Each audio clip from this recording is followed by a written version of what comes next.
A very good evening to everyone. আজকে আমরা আমাদের ল্যাঙ্গুয়েজ পেডাগোগির নেক্সট টপিকটি পড়ব, যেটি হলো বিভিন্ন পাঠ এবং পদ্ধতি। প্রতি বছরই পেপার 1 এবং পেপার 2 এবং ল্যাঙ্গুয়েজ 1 এবং ল্যাঙ্গুয়েজ 2তে এখান থেকে 2-3টি করে কোশ্চেন আসেই। প্রথমে আমরা দেখে নেব নিবিড় পাঠ কি। নিবিড় পাঠ হলো সেই পাঠ যেটি শিক্ষকের উপস্থিতিতে অনেকটা বিশ্লেষণ করে পড়া হয়, অর্থাৎ শব্দার্থ, সমার্থক শব্দ কিংবা বিপরীত শব্দ, ব্যাকরণগত গঠন সব কিছু মেনে যেটা পড়া হয় সেটা হচ্ছে নিবিড় পাঠ। আমরা একটা উদাহরণ দেখে নিই। প্রথমে এখানে বলা হচ্ছে ভূতের ভবিষ্যৎ গল্পটি নিয়ে বিশ্লেষণ করে পড়ানো। আমরা যদি ক্লাস 3 এর একটা পোয়েম দেখি যেটা হচ্ছে বড় কে, তাহলে হরিশচন্দ্র মিত্রের যে বড় কে, সেখানে দেখবেন 2-4টে লাইন আমি বলছি যে আপনাকে বড় বলে বড় সেই নয়, লোকে যারে বড় বলে বড় সেই হয়। তাহলে প্রতিটি লাইনকে যখন আমরা বিশ্লেষণ করে পড়ব, তার শব্দার্থ পড়ব, এখানে বড় বলতে কি বোঝানো হয়েছে, আপনাকে বিশেষ্য, বিশেষণ নাকি সর্বনাম, যখন ইন ডিটেলসে পড়ছি সেটা হচ্ছে ইন্টেন্সিভ রিডিং বা নিবিড় পাঠ। তাহলে এর লক্ষ্য কী দেওয়া আছে? পাঠ্যাংশের গভীর বিশ্লেষণ, শব্দভাণ্ডার ও ব্যাকরণগত দক্ষতা বাড়ানো কিংবা পাঠ্যাংশ বোঝার ক্ষমতাকে উন্নত করা। নেক্সট হচ্ছে গভীর পাঠ বা এক্সটেন্সিভ রিডিং। তাহলে ইন্টেন্সিভ রিডিং বা নিবিড় পাঠ এবং এক্সটেন্সিভ রিডিং বা গভীর পাঠ, একে ব্যাপক পাঠও বলা হয়ে থাকে। তাহলে গভীর পাঠ বলতে বোঝাচ্ছে আনন্দের সাথে নিজের ইচ্ছায় নির্দিষ্ট কোনো পরীক্ষার চাপ ছাড়াই যখন আমরা পড়ছি। যেরকম ধরুন আমরা অনেকেই ছোটোবেলায় ঠাকুমার ঝুলি পড়েছি, আনন্দের ছড়া পড়েছি, সুকুমার রায়ের আবোল তাবোল পড়েছি, অনেকে টিনটিন, শুকতারা, দুর্গাপুজোর সময় এগুলো পড়েছি। তাহলে যেটা বিশ্লেষণ ও ব্যাকরণগত গঠনের সহিত পড়া হচ্ছে সেটা হচ্ছে ইন্টেন্সিভ পাঠ বা নিবিড় পাঠ, এবং যেটা আনন্দ সহকারে পড়া হচ্ছে সেটা হচ্ছে গভীর পাঠ। তাহলে নিবিড় পাঠ এবং গভীর পাঠের মধ্যে আরেকটা কি পার্থক্য আছে, যে নিবিড় পাঠ হচ্ছে শিক্ষকের বা শিক্ষিকার উপস্থিতিতে পড়তে হয়, কিন্তু গভীর পাঠ পাঠক যখন খুশি পড়তে পারে। গভীর পাঠের উদ্দেশ্য কি? গভীর পাঠের উদ্দেশ্য হচ্ছে এই যে পড়ার একটা অভ্যাস গড়ে তোলা, নতুন শব্দ শেখা, পড়ার প্রতি একটা ইন্টারেস্ট জাগানো এবং পঠন দক্ষতা বৃদ্ধি করা। এটা হচ্ছে গভীর পাঠের মূল উদ্দেশ্য। এরপরে আমরা পড়ব পদ্ধতি, ডিরেক্ট মেথড বা প্রত্যক্ষ পদ্ধতি। সেটা কি না, প্রত্যক্ষ পদ্ধতি হচ্ছে সেই পদ্ধতি যেখানে আপনি ডিরেক্টলি শিখছেন, মানে এটা জল, একে ওয়াটার বলা হয়, সেইভাবে শিখছেন না। একদম আপনাকে জল দেখিয়ে বলা হচ্ছে দিস ইজ ওয়াটার, বা একটা পেন দেখিয়ে বলা হচ্ছে এটি একটি কলম বা দিস ইজ এ পেন, মানে ডিরেক্ট মেথড। মানে কি বোঝানো হচ্ছে, শেখানোর সময় মাতৃভাষা যখন ব্যবহার করা হয় কোনো, এই যে এইটা দেখুন, যখন অনুবাদ বর্জন করে সরাসরি লক্ষ্য ভাষা ব্যবহার করে শেখানো হচ্ছে সেটাকে বলা হচ্ছে প্রত্যক্ষ পদ্ধতি। এর বৈশিষ্ট্য কি? এখানে কোনোরূপ অনুবাদ হয় না, এখানে সরাসরি অর্থ বোঝানো হয়, শ্রবণ এবং কথোপকথনকে গুরুত্ব দেওয়া হয়, বাস্তব জিনিস বা ছবি, যেটা আমরা টিএলএম বলি আর কি, টিএলএমের ব্যবহার সবথেকে বেশি ডিরেক্ট পদ্ধতিতে হয়ে থাকে। নেক্সট আমরা পড়ব টপ ডাউন পদ্ধতি এবং বটম আপ পদ্ধতি। টপ ডাউন পদ্ধতি মানে দেখুন টপ থেকে ডাউনে যাচ্ছে, মানে প্রথমে ধরুন আমরা একটা সেন্টেন্স পড়লাম, তারপর আস্তে আস্তে তাকে ছোট ছোট অংশে শব্দে বা বাক্যে বিশ্লেষণ করা হচ্ছে, সেটাকে বলা হচ্ছে টপ ডাউন। যদি আমরা একটা উদাহরণ দিয়ে দেখি, একটা গল্পকে পুরোটা পড়ে নিলাম, এই যে দেখুন ছোটদের ঈদ, গল্পটা আগে পুরো পড়ে বোঝা, তারপর সেখান থেকে খুশি, আনন্দ ইত্যাদি শব্দগুলোকে পড়া। মানে আমি একটা লাইন পড়লাম যে আমি ভাত খাবো, এটা একটা বাক্য, সেখান থেকে আমি পড়লাম আমি একটা শব্দ, ভাত একটা শব্দ, খাবো একটা শব্দ, তারপর আমি বুঝলাম আমি মানে আ যুক্ত ম যুক্ত হস্যই, মানে বর্ণ বিশ্লেষণ করলাম। তাহলে যখন আমরা কোনো একটা বাক্য থেকে নিচের দিকে আসছি, বাক্য, তারপরে শব্দ, তারপরে বর্ণ বিশ্লেষণ, এটাকে বলা হচ্ছে টপ ডাউন পদ্ধতি। আর এর উল্টোটাই হচ্ছে বটম আপ পদ্ধতি। এই যে এখানে লেখা আছে দেখুন, প্রথমে একটা অক্ষর বললাম যে আ যুক্ত ম আম, বা আ যুক্ত ম যুক্ত হর্ষই আমি দিয়ে একটা শব্দ গঠিত হলো। তারপর আমি একটা বাক্য বললাম যে আমি ভাত খাবো। তারপরে আমরা পাঠটি পড়লাম, মানে পুরো বইটিতে যা লেখা আছে সেটি পড়লাম। তাহলে টপ ডাউন আর বটম আপের মধ্যে পার্থক্য কোথায়? টপ ডাউন হচ্ছে পুরো বাক্য বা পাঠ থেকে অক্ষরের দিকে আসছে, আর বটম আপ হচ্ছে অক্ষর থেকে পাঠের দিকে যাচ্ছে। এই দুটো থেকে কিন্তু অনেক কোশ্চেন হয়। এবার টপ ডাউনে কি হয়, পুরো অংশটা আমরা পড়ে নিলাম, তারপর খুঁটিনাটি পড়ছি। আর বটম আপে কি হচ্ছে, প্রথমে খুঁটিনাটি সব পড়ে নিচ্ছি, অক্ষর, শব্দ, বাক্য, তারপর সামগ্রিক পড়ছি। এবার এর উপযোগিতা কি? বড়দের বা যারা কিছু জানে তাদের জন্য টপ ডাউন ভালো, জাস্ট একটা গল্পের জিস্টটা পড়ে নিলাম, আচ্ছা এটাতে এই হয়েছে ওই হয়েছে। কিন্তু ছোট বা যারা প্রাইমারি স্টেজে আছে, ক্লাস 1, 2, 3, 4 আছে, তাদের জন্য কিন্তু বটম আপ পদ্ধতি ব্যবহার করা হয়, যে কোনো বিদ্যালয়ে এটা হয়। নেক্সট আমরা পড়ব আনন্দ পাঠ। এটা হচ্ছে শিশু সাহিত্য, যেটা ছোটদের জন্য খুবই ইম্পর্টেন্ট। আনন্দ পাঠ কি? যেটা আনন্দের সহিত পাঠ করা হচ্ছে। যেমন এই যে এই গল্পটা তো আমরা প্রায় অনেকেই পড়েছি, সেটা হচ্ছে টুনটুনির গল্প বা অবাক জগৎ। অনেক বাচ্চাদের দেখবেন আবার ভূতের গল্প পড়াতে ইন্টারেস্ট থাকে। তাহলে এই যে গল্পগুলো, কোনো রকম পরীক্ষার চাপ নেই, টিচারের ভয় নেই, মাথা ব্যথা নেই, কোনো সিলেবাস শেষ করা নিয়ে, সেই যে একটা আনন্দের সহিত, বিশেষ করে এই যে সামার ভ্যাকেশন আসছে, গরমের ছুটিতে পড়া বা দুর্গাপুজোর ছুটিতে যে পড়া, সেইটা যে পাঠ, তাকে বলা হচ্ছে আনন্দ পাঠ। এটা হচ্ছে ভাষার প্রতি একটা টানের জন্য এবং মেনলি পড়ার অভ্যাস তৈরি করার জন্য। দেখবেন ছোটদের জন্য লাইব্রেরিতে যে ঈশপের গল্প, তারপর যে টুনটুনির গল্প, এই যে গল্পগুলো আছে, ঠাকুমার ঝুলি, তাহলে এগুলো কিসের জন্য? এগুলো হচ্ছে আনন্দ পাঠের জন্য। নেক্সট হচ্ছে প্রক্রিয়া পাঠ। এখান থেকে এই তিনটে প্রসেস থেকে আসে আর কি, যে প্রক্রিয়া পাঠ মানে কি বোঝা যায়। প্রক্রিয়া পাঠ দেখবেন অনেক টিচারই আমরা বলে থাকি যে কালকে ইতিহাসের এই টপিকটা পড়ানো হবে, তাহলে তোমরা একটুখানি দেখে চলে আসবে বাড়ি থেকে, বা এই অঙ্কটা করানো হবে, জাস্ট রুলসগুলো দেখে আসবে। তাহলে এটাকে বলা হচ্ছে প্রি রিডিং, মানে আগে থেকে একটা ধারণা তৈরি করা, বা কোনো একটা শিরোনাম দেওয়া আছে, ঠাকুমার ঝুলি, মানে কোনো একটা ঠাকুমা নিশ্চয়ই গল্পটা বলছে। এই যে শিরোনাম দেখে একটা অনুমান করা, আগে থেকে যে ধারণা করা, সেটা হচ্ছে প্রি রিডিং। তারপর আমরা যখন পুরো গল্পটা পড়ছি বা ইতিহাসটা বুঝছি কিংবা অঙ্কটা বুঝছি, সেটা হচ্ছে হোয়াইল রিডিং। এবং তারপরে যখন আমরা ছোট ছোট প্রশ্ন উত্তর করছি, সংক্ষিপ্ত প্রশ্নের উত্তর, এমসিকিউ করছি, বা টিচার একটা কোশ্চেন করছেন, আমরা তার উত্তর দিচ্ছি, সেটা হচ্ছে পোস্ট রিডিং।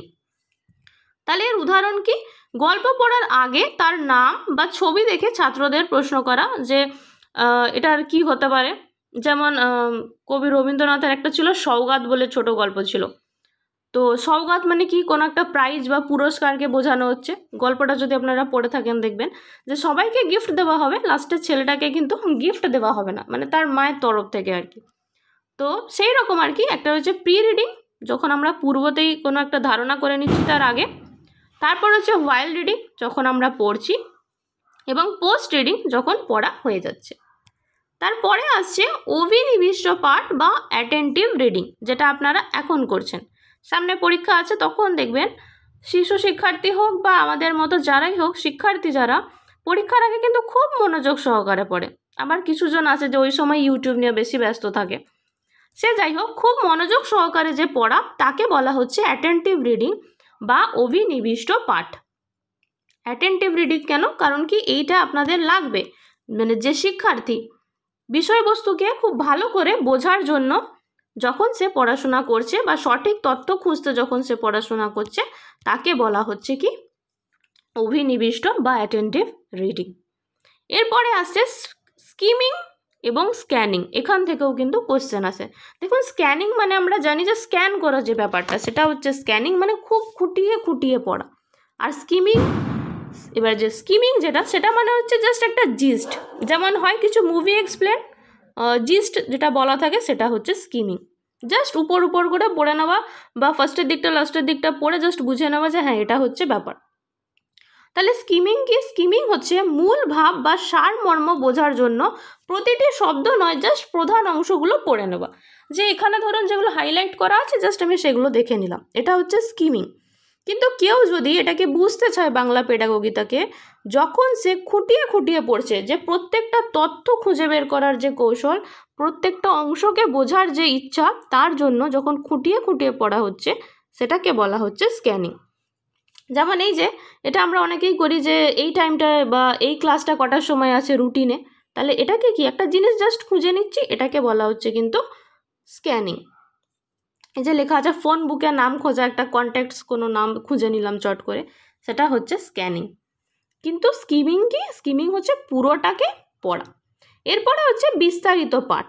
বিস্তারিত পাঠ মানে কি? অনেকটা নিবিড় পাঠের মতোই, যেটা হচ্ছে পাঠ্যাংশের প্রতিটি শব্দ, বাক্য, তার গভীরতা, তার বিশ্লেষণ, মানে সবটা পড়ব, ইন ডিটেলসে পুরোটা জানবো, সেটা হচ্ছে বিস্তারিত পাঠ।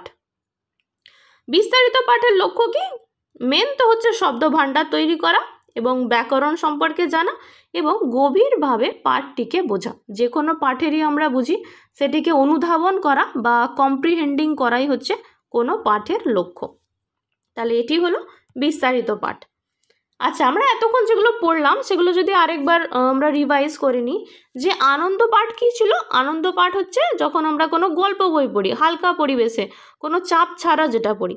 আর প্রক্রিয়া পাঠ কী ছিল? মূলত 3 প্রকার ছিল, প্রি রিডিং, ওয়াইল রিডিং এবং পোস্ট রিডিং ছিল। তারপরে ছিল অভিনিবিষ্ট পাঠ, যেটা আমরা মনোযোগ সহকারে পড়ে থাকি সাধারণত পরীক্ষার আগেই। আর স্কিমিং, স্কিমিং মানে হচ্ছে জাস্ট উপর থেকে পড়ে নেওয়া। আর স্ক্যানিং কি? স্ক্যানিং হচ্ছে খুব ভালো করে খুঁটিয়ে খুঁটিয়ে পড়া। এবং লাস্টে পড়লাম বিস্তারিত পাঠ। বিস্তারিত পাঠ হচ্ছে যেটা অত্যন্ত গভীর বিশ্লেষণের সঙ্গে পড়া হয়ে থাকে, সেটা হচ্ছে বিস্তারিত পাঠ। এরপরে দেখুন অডিও লিঙ্গুয়াল মেথড। এরপর আমরা কিছু মেথড সম্পর্কে পড়বো আর কি।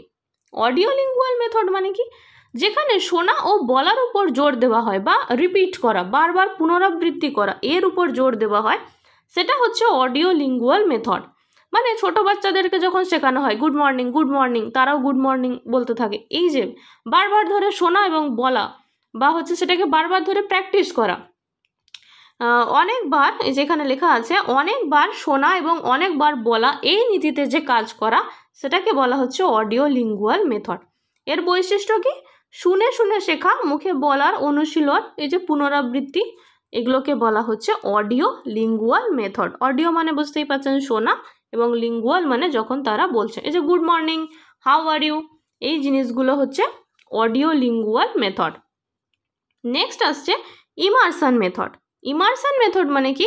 এটা হচ্ছে যেখানে মানে তারা ওই ভাষার জগৎটাই পুরোপুরি ডুবে যাবে। ইমার্শন মানে আপনারা জানেন যে যখন কিছুকে ডোবানো হয় সেটাকে বলা হয় ইমার্শন। তো এখানে দেখুন এই পদ্ধতিতে শিক্ষার্থীদের এমন একটা পরিবেশে রাখা হয় যেখানে শুধু তারা লক্ষ্য ভাষাটাই ব্যবহার করে এবং তার মধ্যেই ডুবে পড়ে। যদি একটা উদাহরণ দেওয়া হয়, বাংলা শেখানোর ক্লাসে সব কিছু কথা, বোর্ড, নির্দেশ সবই কিন্তু বাংলায় হবে। এটা টিচারদেরই অসুবিধা, দেখবেন ডেটটা ইংলিশে লিখে দেয় অনেকে, কিন্তু না, বাংলা ক্লাসে সব কিছুই বাংলায় হবে। তার মানে কি? আমরা ওই ল্যাঙ্গুয়েজটি ছাড়া অন্য কোনো ল্যাঙ্গুয়েজ ওইখানে ব্যবহার করতে পারবো না।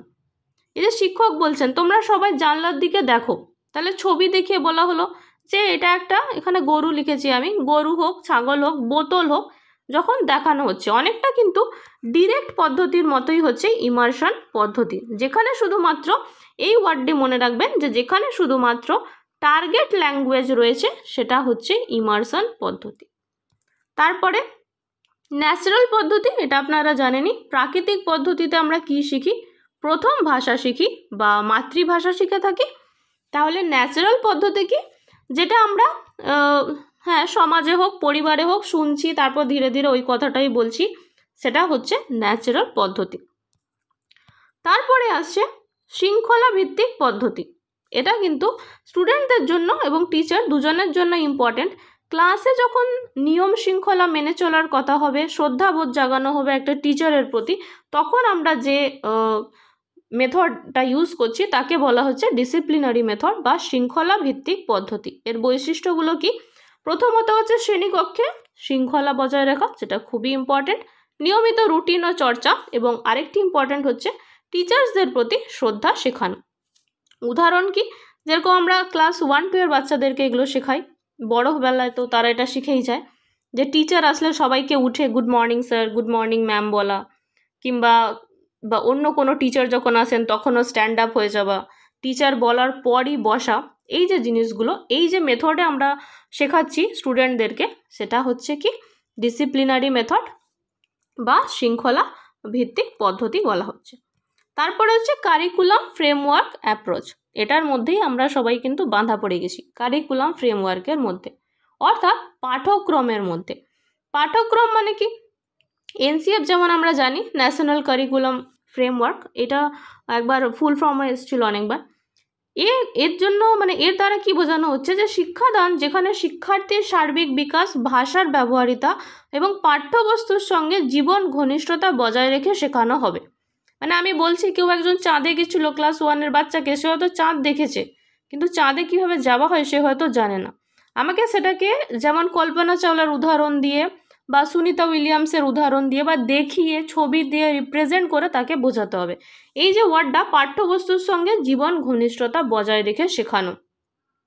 যেরকম ধরুন এখানে লেখা আছে আমার পরিবার। আমার পরিবার অধ্যায় মানে কি, তাহলে আপনাকে ফার্স্টে বলতে হবে যে ফ্যামিলি চার্ট লিখে আসুন। বাড়ি থেকে কোনো স্টুডেন্টকে তার ফ্যামিলিতে কে কে আছে সেই নামগুলো লিখে আনতে বলা হলো। কিংবা যেমন কেভিএসে হয় এমডিপি বলে একটা প্রজেক্ট হয়, যেখানে ফ্যামিলি মেম্বার্সদের ছবিকে আটকাতে হয়, বেঙ্গলি মিডিয়ামেও এখন হচ্ছে এগুলো। তাহলে কি, যখন তার রিয়েল লাইফের সাথে বইতে যেটা লেখা আছে সেটাকে যোগ করে পড়ানো হচ্ছে, এবং কার আন্ডারে পড়ছে, সেটা কারিকুলামের আন্ডারে, মানে আমার বইয়ের পাঠ্যক্রমে যা যা লেখা আছে যখন আমি সেটা সম্পর্কে শেখাচ্ছি বাচ্চাকে, এবং কিসের সাথে যুক্ত করে, তার পরিবেশের সাথে যুক্ত করে, তাকে বলা হচ্ছে কারিকুলাম ফ্রেমওয়ার্ক অ্যাপ্রোচ। নেক্সট হচ্ছে ফোনিক অ্যাপ্রোচ। আচ্ছা, এতক্ষণ আমরা যেটা পড়লাম সেগুলো সম্পর্কে একবার বলে নিই। অডিও লিঙ্গুয়াল মানে হচ্ছে বারবার রিপিট করা, শুনে শুনে বলা। ইমার্শন মানে কি, একমাত্র টার্গেট ভাষাতেই যখন আমরা পড়াশোনাটা করছি। ন্যাচারাল পদ্ধতি মানে মাতৃভাষায় শিখছি বা বাড়িতে যার যে ভাষা ইউজ করা হয় সেটার মাধ্যমে শিখছি। ডিসিপ্লিনারি মেথড মানে কি, যখন আমরা শৃঙ্খলা বা নিয়ম মেনে শিখছি, কিভাবে রেসপেক্ট করা হয়, কিভাবে ক্লাসে শৃঙ্খলা বজায় রাখা হয়। আর কারিকুলাম ফ্রেমওয়ার্ক মানে যখন শিশু কেন্দ্রিক শিক্ষা হচ্ছে, সমাজের সাথে তাকে জড়িয়ে বুঝিয়ে, যে সমাজের সাথে তার বইতে যেটা লেখা আছে তার কিভাবে সম্পর্ক রয়েছে। এরপর হচ্ছে ফোনিক অ্যাপ্রোচ। ফোনিক মানে হচ্ছে সাউন্ড, শব্দ। এটারও একটা টপিক আসছে নেক্সট, সেটা সম্পর্কে আমরা পড়বই, যে সিনটেক্স কি, সিম্যান্টিক কি, ফোনিক কি, এগুলো আমরা পড়ব। ফোনিক অ্যাপ্রোচ হচ্ছে ধ্বনিভিত্তিক পদ্ধতি, মানে সাউন্ড লেটার রিলেশনশিপের মাধ্যমে এটা হচ্ছে বোঝানো হচ্ছে। যেমন আমরা বলি পিইউটি পুট মানে রাখা, সিএটি ক্যাট মানে কি বিড়াল। এই যে প্রত্যেকটা বর্ণের উচ্চারণ, সিএটি যেটা আমরা ক্লাস 1-এ শেখাই, প্রত্যেকটাকে ভেঙে ভেঙে উচ্চারণ করে করে যে শেখানো, তাকে বলা হচ্ছে ফোনিক অ্যাপ্রোচ। মানে আমরা শুধু ক্যাট মানে বিড়াল এটা বলছি না, সি বোঝাচ্ছি, তাকে উচ্চারণ করা শেখাচ্ছি, যে সি, তারপরে এ বলা শেখানো হচ্ছে, তারপর তাকে টি বলা শেখানো হচ্ছে, এবং সেগুলোকে যুক্ত করে ক্যাট হচ্ছে এটা বোঝানো হচ্ছে। তো এটাকে বলা হচ্ছে ফোনিক অ্যাপ্রোচ বা ফোনিক পদ্ধতি। এখানে যেমন বিএটি ব্যাটও দেওয়া আছে। তারপরে হচ্ছে আংশিক ভাষা পদ্ধতি বা পার্ট ল্যাঙ্গুয়েজ অ্যাপ্রোচ।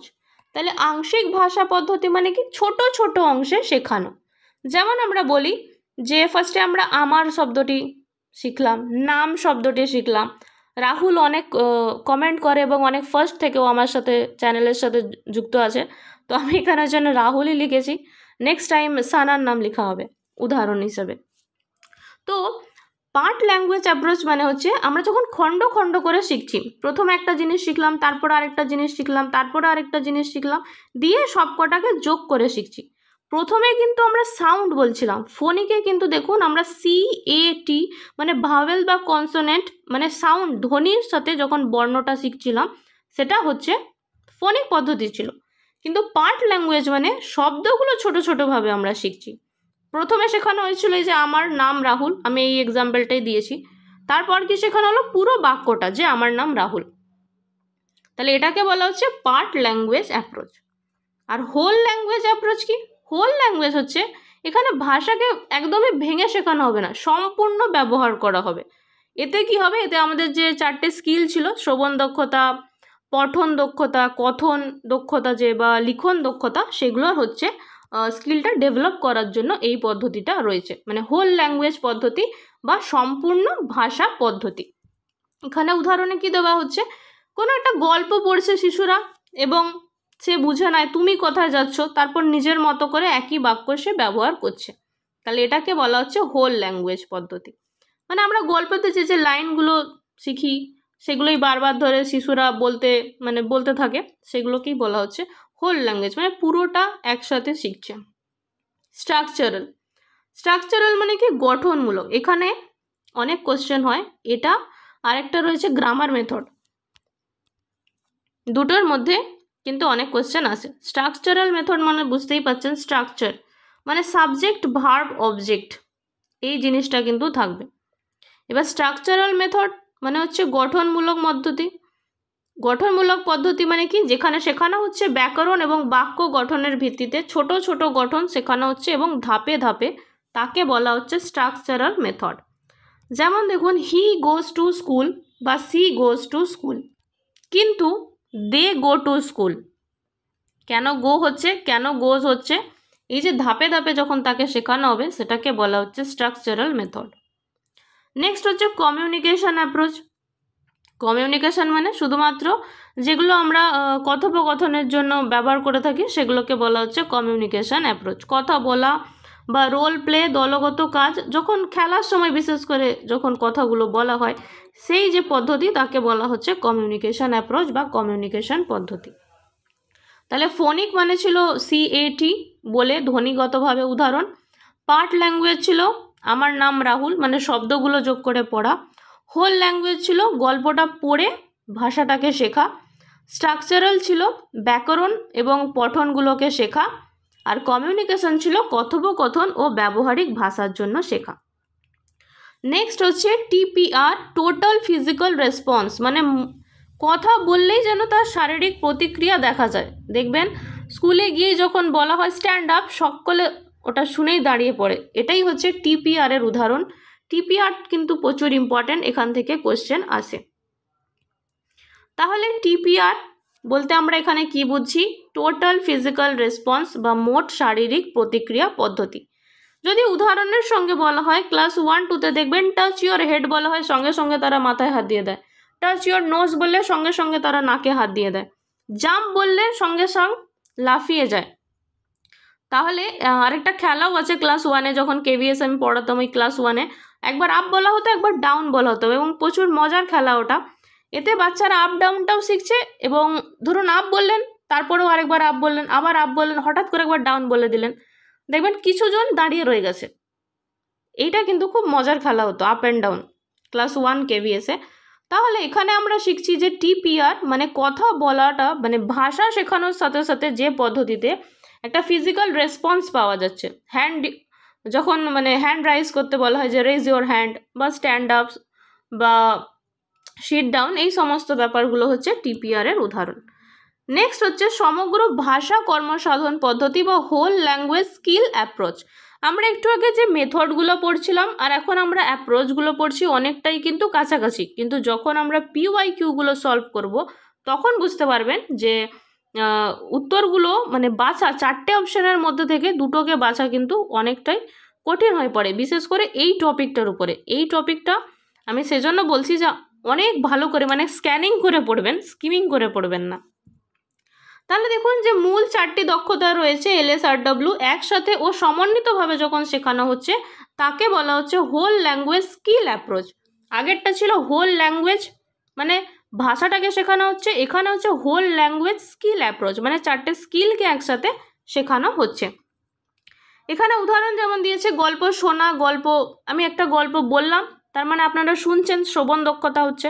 তারপরে কাউকে বললাম যে এই গল্পটা একটু বলো দেখি, তাহলে সেখানে কথন দক্ষতা হচ্ছে। তারপরে বলা হলো যে এই গল্পের এই ওয়ার্ডটা বোর্ডে লেখো, সেখানে লিখন দক্ষতাও হচ্ছে। তাহলে এইভাবে 4টে দক্ষতাকে যখন প্রকাশ করা হচ্ছে। এরপরে দেখুন ইন্টিগ্রেটেড অ্যাপ্রোচ। ইন্টিগ্রেটেড মানে হলো সব একসাথে। এটা কিন্তু DLED ফার্স্ট ইয়ারেও যে প্র্যাকটিস টিচিং হয় বা যখন এক্সটার্নাল আসেন তখন কিন্তু ইন্টিগ্রেটেড অ্যাপ্রোচে একটা সমন্বয় সাধন দক্ষতা বলে একটা দক্ষতা থাকে, তখন কিন্তু এটা পড়ানো হয়ে থাকে, মানে সেই পদ্ধতিতে আর কি। তাহলে ইন্টিগ্রেটেড অ্যাপ্রোচ এটাও এনইপি 2020 থেকেই মানে আরও বেশি গুরুত্ব পেয়েছে। ইন্টিগ্রেটেড মানে সব কিছু একসাথে পড়াচ্ছি। যেমন বাংলাতে আমার মনে আছে দ্বিতীয় শ্রেণীতে একটা মানে কবিতা ছিল গাছে গাছে, যখন ডিএলএড করছিলাম আর কি। তো ওই যে গাছে গাছে কবিতাটা যে আছে ওখানে দেখবেন বলা হচ্ছে গাছে গাছে ফলে আছে আম জাম লিচু। তাহলে এটা তো আমি অ্যাকচুয়ালি বাংলায় পড়াচ্ছি যে গাছে গাছে ফলে আছে আম জাম লিচু। এবার একটা স্টুডেন্টকে বলা হলো যে আচ্ছা আমের ইংরেজি কি বলো তো, বা লিচুর ইংরেজি কি বলো তো, আচ্ছা আমের ইংরেজি যে ম্যাঙ্গো হয় সেটা বোর্ডে গিয়ে একবার লিখে দেখাও। বা কাউকে বলা হচ্ছে যে আচ্ছা ধরো তো 5টা আম তোমাকে আমি দিয়েছিলাম, তার মধ্যে থেকে তুমি তোমার বন্ধুকে 3টে আম দিয়ে দিয়েছো, তাহলে তোমার কাছে কটা আম রইলো? কেউ বলবে যে 2টো আম রয়েছে। বা তাহলে কি এখান থেকে আমরা অঙ্কও শিখে নিচ্ছি, ইংরেজিও শিখছি। তাহলে এই যে সমস্ত কিছুকে একসাথে শেখা, ইন্টিগ্রেশন, একে বলা হচ্ছে ইন্টিগ্রেটেড অ্যাপ্রোচ। মানে একটা বিষয় পড়তে পড়তে আমি যখন বাকি সব বিষয়গুলোকেও শিখছি, তাকে বলা হচ্ছে ইন্টিগ্রেটেড অ্যাপ্রোচ। যেমন ক্লাস 5-এর একটা ইভিএসে দেখবেন ওই যে যেখানে আমরা গোলকোন্ডা ফোর্ট পড়ছিলাম, বা যেখানে আমরা টেস্ট সম্পর্কে পড়ছিলাম, ওখানে কিন্তু আমরা ইংলিশও পড়ছি, ওখানে আমরা ইভিএসও পড়ছি, আবার কাউন্টিংও করছি, মানে কিন্তু ম্যাথও শিখছি। আবার আমাদের হিস্টোরিক্যাল প্লেস যেহেতু, সেখানে আমরা হিস্ট্রিও কিন্তু শিখছি। কোন জায়গাতে অবস্থিত ম্যাপে বুঝছি, মানে সেখানে আমরা জিওগ্রাফিও পড়ছি কিন্তু। তাহলে এটাকে কি বলা হচ্ছে ইন্টিগ্রেটেড অ্যাপ্রোচ, মানে হোল একটা ব্যাপার। নেক্সট যেটা ইম্পর্টেন্ট সেটা হচ্ছে গ্রামার ট্রান্সলেশন মেথড, মানে হচ্ছে ব্যাকরণ অনুবাদ পদ্ধতি। মানে আপনাকে বাংলায় বলা হলো যে আমি ভাত খাই, সেটাকে ইংলিশে বলা হচ্ছে যে আই ইট রাইস। তাহলে এটাই হচ্ছে ব্যাকরণ অনুবাদ পদ্ধতি। এই পদ্ধতিকে ভাষাটা শেখানো হচ্ছে ব্যাকরণ শেখানোর মাধ্যমে, এবং তারপর এক ভাষা থেকে অন্য ভাষায় অনুবাদ করে। ফার্স্টে যেমন দেখুন এখানে উদাহরণ দিয়েছে যে সে স্কুলে যায়, তারপর ইংরেজিতে অনুবাদ করে বলা হচ্ছে যে হি গোজ টু স্কুল। তাহলে এটা হচ্ছে ব্যাকরণ অনুবাদ পদ্ধতি। এবং আমরা যারা বাংলা মিডিয়াম থেকে বিলং করি, আমরা এইরকমভাবেই ইংরেজি শিখেছি, মানে আমি অন্তত এইভাবেই শিখেতাম, মানে ইংলিশে কথা বলাটা। নেক্সট হচ্ছে প্রসেস মডেল বা প্রক্রিয়া ভিত্তিক মডেল, যেটা আমরা একটু আগে মেথডে পড়েছিলাম, প্রি রিডিং পোস্ট রিডিং, সেরকমই কিন্তু হচ্ছে প্রসেস মডেল। এখানে হচ্ছে শিক্ষার্থীরা কিভাবে শিখছে তার উপর গুরুত্ব দেওয়া হয়। শেখার প্রক্রিয়া, শেখার চিন্তা ভাবনা এবং আলোচনার ধাপগুলি হচ্ছে এখানে গুরুত্বপূর্ণ। সেম জিনিসটাই এটা, প্রথমে পরিকল্পনা করা হবে, তারপরে খসড়া নির্মাণ করা হবে, তারপর সেটাকে সংশোধন করে চূড়ান্ত রচনা তৈরি করা হবে। নেক্সট হচ্ছে প্রোডাক্ট মডেল। এটা কিন্তু অনেকেই করে থাকে, মানে ফলাফল ভিত্তিক মডেল। মানে আমি ইউটিউব থেকে এই জিনিসটা পড়ে নিলাম, ওই জিনিসটা পড়ে নিলাম, সব পড়বো না, আমার যতটুকু দরকার এক্সামে আসবে আমি ঠিক অতটুকুই পড়ে যাব। এটা হচ্ছে প্রোডাক্ট মডেল, মানে কি চূড়ান্ত ফল বা আউটপুটের উপর কিন্তু ডিপেন্ড করবে। এবার এটা স্কুলের ক্ষেত্রে কি হয়, যেমন কোনো একটা টিচার হ্যান্ডরাইটিং প্র্যাকটিস করতে দিচ্ছে, হ্যান্ডরাইটিং লিখতে দিচ্ছে 2 পাতা 3 পাতা করে, কেন? যাতে হচ্ছে নির্ভুল লেখা হয়, সঠিক উত্তর লিখতে পারে এবং নির্দিষ্ট কাঠামোর মধ্যে ভাষাটিকে ব্যবহার করতে পারে। তাহলে ফলাফল ভিত্তিক মানে হচ্ছে আমাদের কোনো একটা আউটপুট টার্গেট আছে, সেটাকে ভিত্তি করে যখন যে পদ্ধতিতে পড়ানোটা হচ্ছে বা যে ভাষাটা ব্যবহার করা হচ্ছে। তাহলে এর একটি উদাহরণ দেখুন, একটা টিচার তিনি হচ্ছেন রচনা লিখতে দিয়েছেন। কেন রচনা লিখতে দিয়েছেন? রচনা লিখলে তার ব্যাকরণ সঠিক আছে কিনা বোঝা যাবে, কি কি ওয়ার্ড ইউজ করছে বোঝা যাবে, এবং তার বানান ঠিক আছে কিনা সেটাও বোঝা যাবে। নেক্সট হচ্ছে প্রোডাক্ট অ্যাপ্রোচ। তাহলে আগেরটা কি ছিল? প্রোডাক্ট মডেল, আর এটা কি? Product approach. আপনাদের কোশ্চেনে এরকম কখনো আসবে না যে প্রোডাক্ট মডেল আর প্রোডাক্ট অ্যাপ্রোচের মধ্যে কোনো একটাকে আপনাদের সিলেক্ট করতে হবে। আপনাদের দুটো আমি এই জন্য পড়াচ্ছি যে কোথাও কোথাও অ্যাপ্রোচ লেখা থাকে, কোথাও কোথাও মডেল লেখা থাকে। তাহলে এটাও কিন্তু আগেরটার মতোই সেম, এই যে রচনা লিখতে বলা হয়েছে সেই জিনিসটাই আছে আর কি। নেক্সট হচ্ছে প্রসেস অ্যাপ্রোচ। দেখুন আমরা প্রসেস মেথড পড়েছি, সেটাই সেরকমই হচ্ছে এখানে প্রসেস অ্যাপ্রোচ। তাহলে এরপরে দেখুন ইমার্জেন্ট স্ট্র্যাটেজি। ইমার্জেন্ট স্ট্র্যাটেজি মানে কি, যেখানে হচ্ছে প্রত্যক্ষ অভিজ্ঞতা এবং প্রাকৃতিক পরিস্থিতি থেকে তৈরি হয়।